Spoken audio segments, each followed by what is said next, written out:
Qu'est-ce qu'on appelle retard taux à la perturbation? En un point source, on crée une perturbation. Elle se déplace le long d'une corde.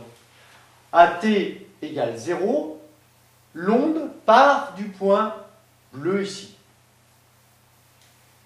Cette onde va se propager dans tout le milieu et arrive avec un retard à la perturbation en un point rouge. Ce retard, il va être égal à quoi? Eh bien, l'onde est partie à l'instant TB, elle arrive à l'instant TR au point rouge. Le retard à la perturbation du point rouge sur le point bleu vaut tout simplement la différence entre TR et TB.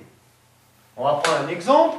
Imaginons que la célérité des ondes soit de 2,5 mètres seconde moins 1, que la distance ici entre le point rouge et le point bleu vaut 4 mètres.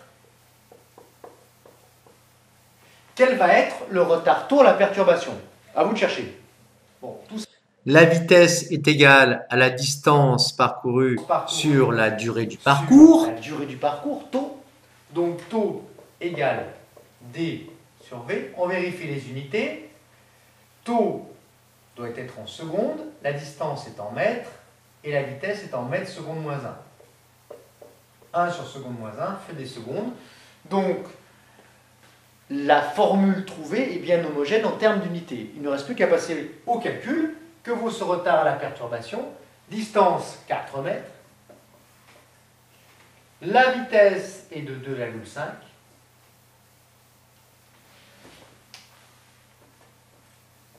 Égale 1,6 secondes.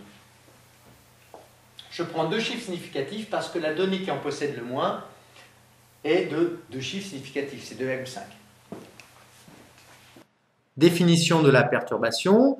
Une perturbation arrive au point A à l'instant TA, se propage et arrive à l'instant TB en un point B. Le retard à la perturbation, noté taux, est égal à la différence entre TB et TA. Taux égale TB moins TA.